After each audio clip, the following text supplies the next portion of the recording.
I have the authors of Bulls, Bears, and the Ballot Box, Bob Dietrich and Lou Goldfarb.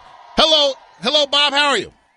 Hey, Ken. How are you? Nice to hear your voice today. Yes, thanks for calling in. I'm glad I was able to get in touch with you and able to get you on the show. Got my co-author Lou Goldfarb here with me too. All right, Lou. Hi, Ken. How are you? All right. Now, first thing I'd like to do.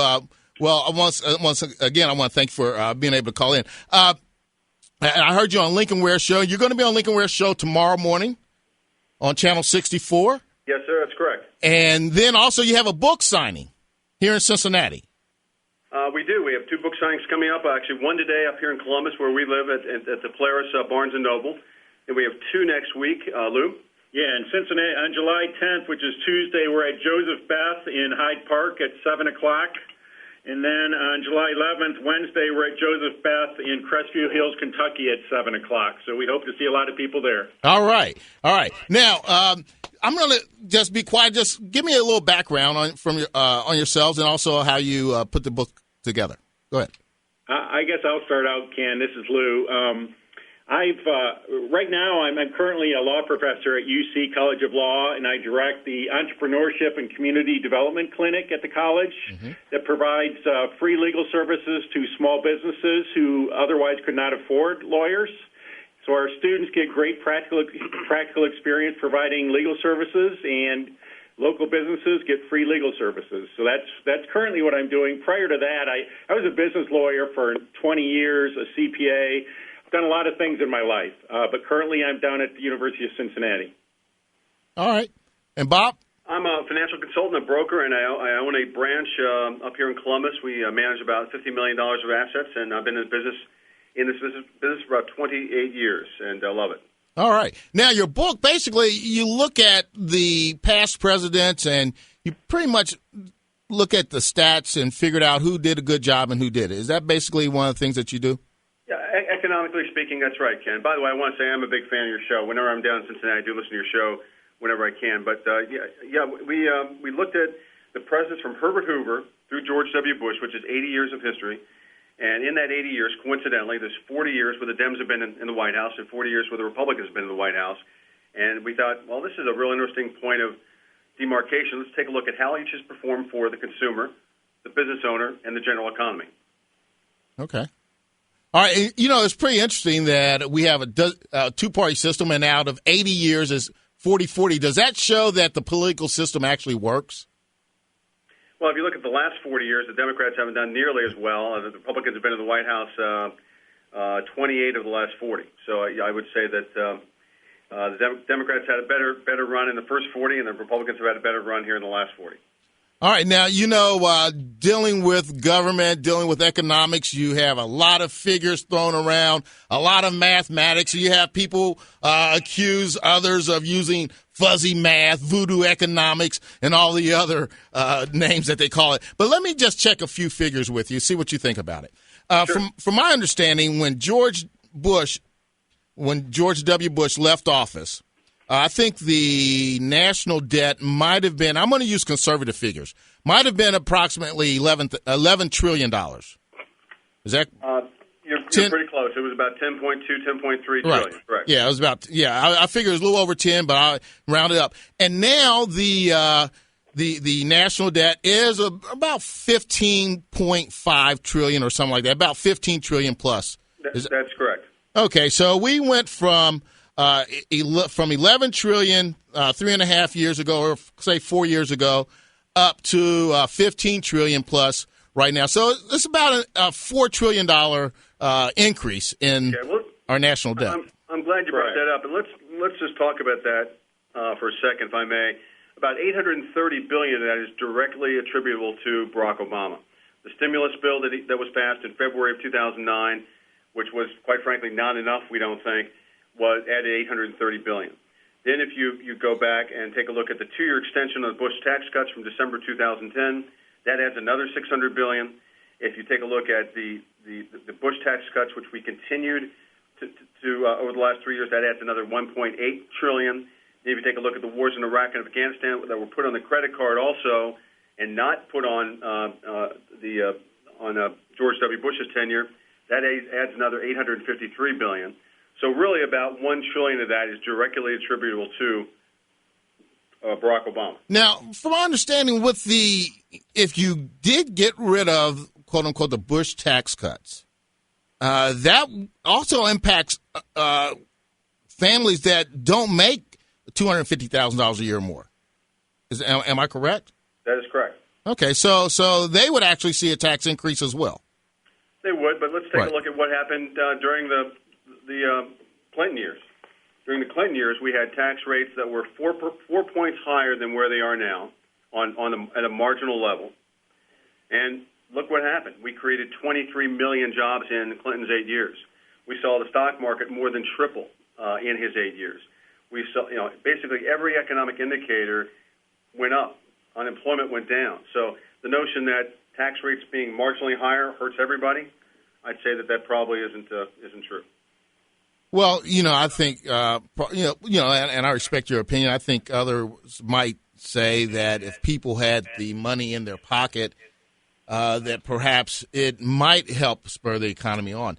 I'm glad you brought that up. I want Lou to comment on this too. But let's take a look at money in your pocket. At the beginning of the Clinton years, if you started with $100,000 in your IRA, and that's part of what our book talks about, is this notion of what happened to the market. If you started with $100,000 in your IRA, you'd have about $360,000 when Bill Clinton left office. The same $100,000, if you started that with George W. Bush, you'd have about $66,000 at the end of his 8 years. So who's wealthier? I mean, if you look at the wealth effect in terms of how people feel wealthier, if your IRA has gone up considerably as opposed to having depreciated considerably, and that's just in 8 years, doesn't it have an impact on how we spend and how confident we feel? Well, the other thing, though, you have to look at the real estate values, how over the last 3.5 years, and it just did not start, but definitely within the last 3.5 years, the real estate values have bottomed out for the most part. And you actually have a decrease in wealth over the last 3.5 years, right? It started, yeah, you're right. The real estate markets peaked in 2006, 2007, and it has come down since then and pretty much leveled off here in the last year, we hope. So what I'm saying is you had a lot of American households who are not as wealthy today as they were 3.5 years ago, and a lot of it is because of the value of their home has gone down. And this isn't the point to blame at anyone. We're just talking mathematic facts. No, again, all we're suggesting is that history does matter, Ken. At the end of the day, we need to take a look at our past because our past matters relative to where we're going in the future. And that's why we wrote the book. We believe that your vote counts and can have a very significant impact on your pocketbook and on your wallet. And that's the primary reason we wrote the book.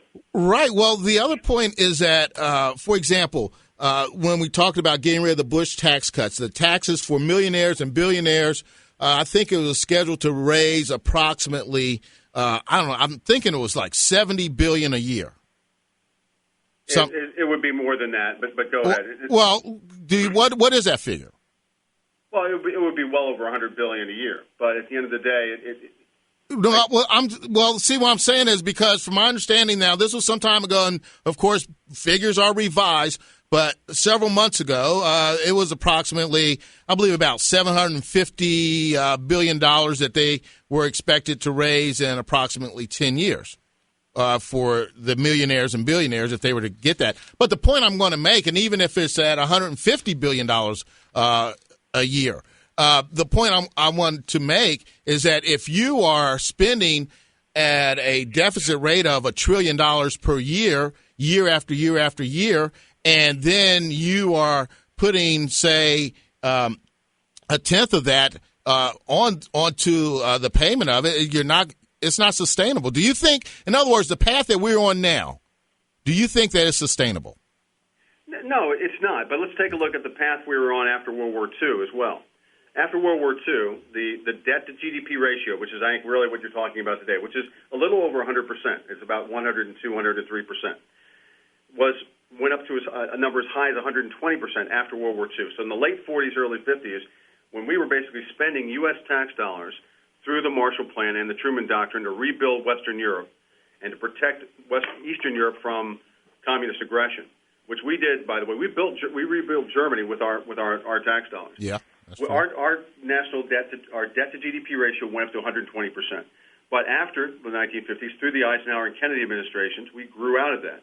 Our economy began to expand exponentially, and that number came down to 40 or 50% by when we got into the mid-60s. So the notion that we can't grow out of this is a fallacy. Well, actually, that's the notion that I put forth, that we can grow out of it. That's the answer. The answer is not raise taxes. The answer is to grow our economy. And if you lower your taxes, if you stabilize your taxes, there's a very good chance, if you have a policy that fosters business growth, there's a very good possibility that we can grow our way out of it. So I think that when you hear people saying that we need to raise taxes, I think they're going down the wrong road. I think the right road is what you just said, growth of the economy. I think historically, let's look back at 1992, we were in recession. Bill Clinton came into office. You know what turned us around in the 1990s was a Deficit Reduction Act that Bill Clinton advanced in 1993.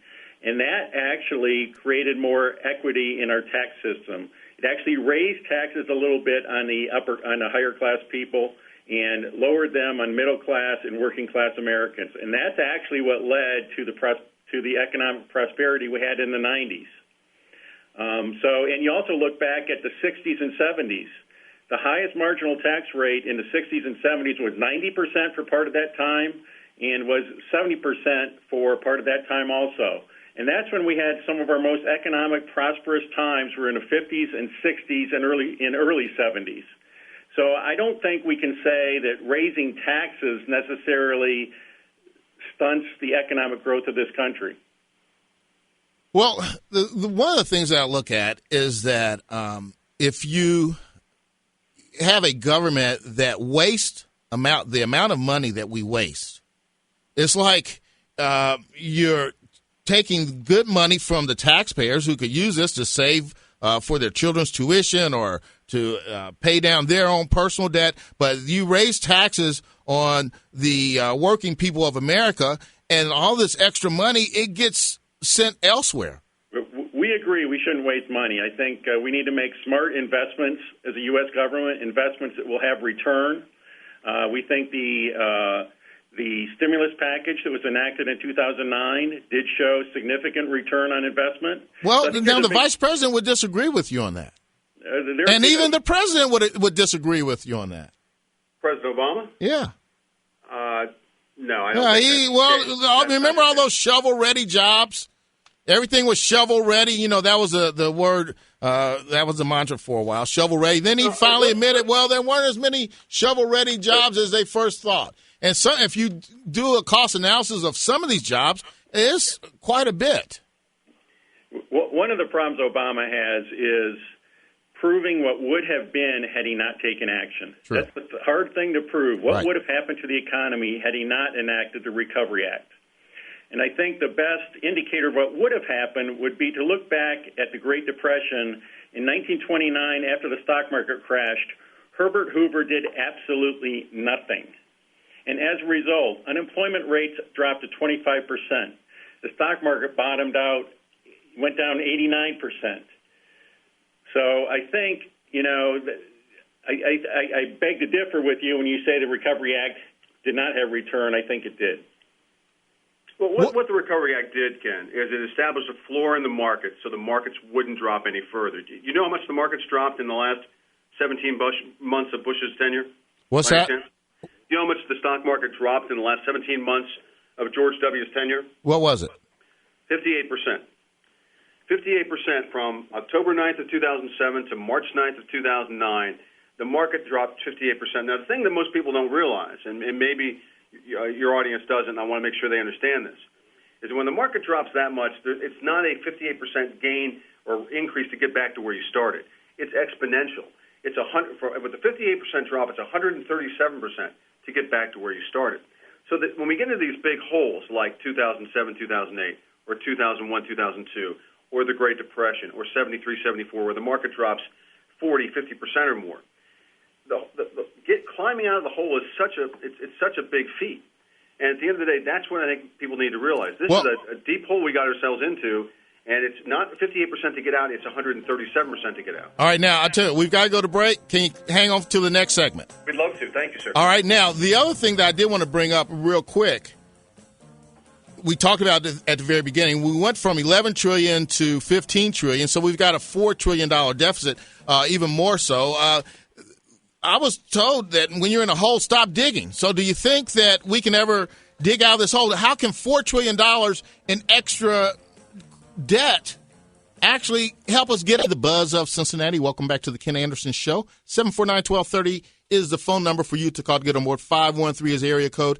On the line with me, I have authors Lou Goldfarb and Bob Dietrich. They are the authors of, and I'm going to say that if it's not a bestseller yet, it is going to definitely be a bestseller. Bulls, Bears, and the Ballot Box. Thank you, Ken. Appreciate that sentiment. And, a lot. Yeah, and so you're going to be in Cincinnati July 10th at Hyde Park Joseph Beth Booksellers. That's correct. 7 o'clock. 7 o'clock. All right. And I'd love to have you there, Ken. I'll buy you a cup of coffee. I'll buy it for you. Okay. All right. So now, before we went to break, I know we've got some calls here we want to get to. Before we went to break, some of the things that we agreed upon, we had approximately $11 trillion in the national debt before the president took over. We're a little bit over $15 trillion now. So we're about $4 trillion more in debt. And I'm looking at the interest on the national debt is a phenomenal figure in and of itself. So what's your prognosis? How do we get out of this situation?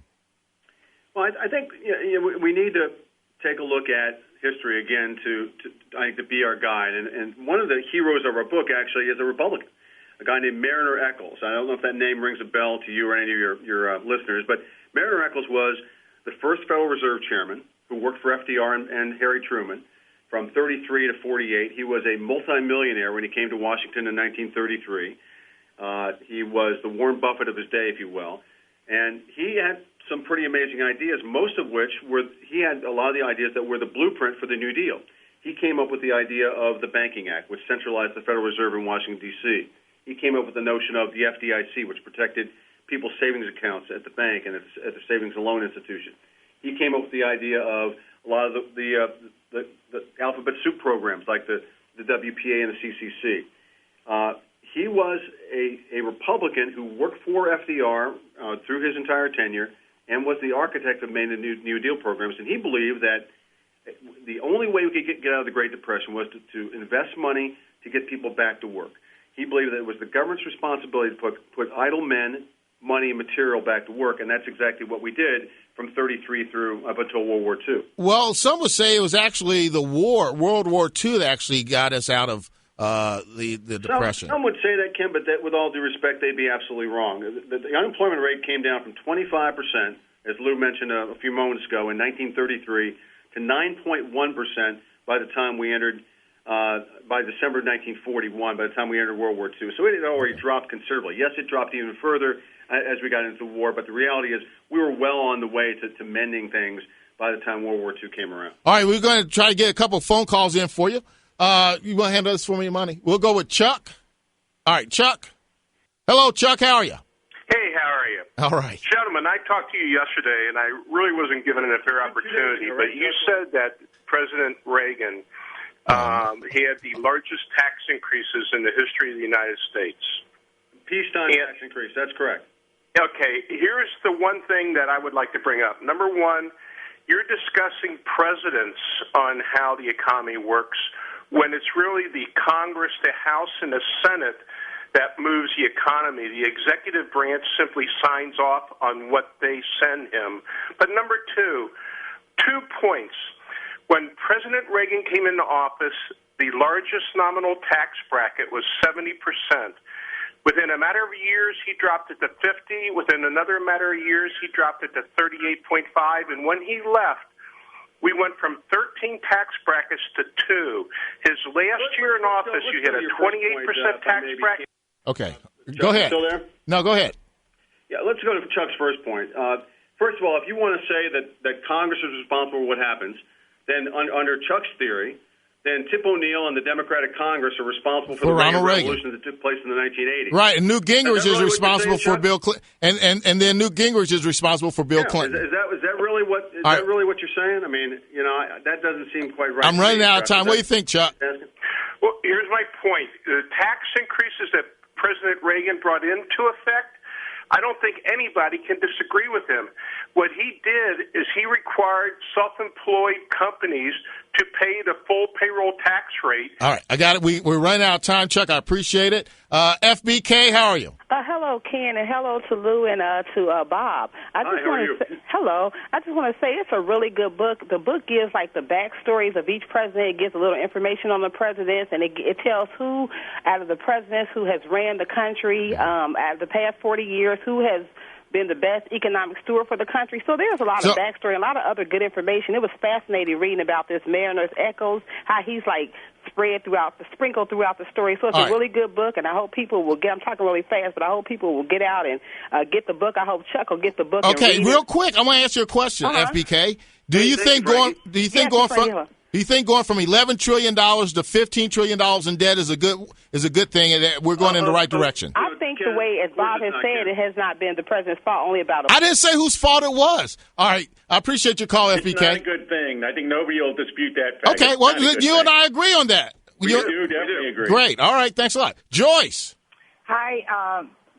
Don't worry about my name. Talk to our authors. Whatever your name is, you lie. But anyway, I'm glad to hear the authors, they continue to put you and Chuck. They agree with me. Yes, because you're saying that we went from 11 trillion to 15. Yeah. Right. Because when George Bush left office, he had us going to 15 trillion. He had us going the other 3 trillion that President Obama had to inherit. Joyce. And Ken just keeps on. You what am I lying about? Joyce, they agree with me. The figures are correct. They do not agree. They only agree that it went up. They've already told us why. We've heard them, Ken. We don't Okay, all right. I'm going to let them speak for themselves. Go ahead. Yeah, all right, go ahead, Mr. Dietrich. Go ahead. Yes, sir. What was your question, Ken? Sorry. Well, the thing is, we're closing out. We're at the top of the hour.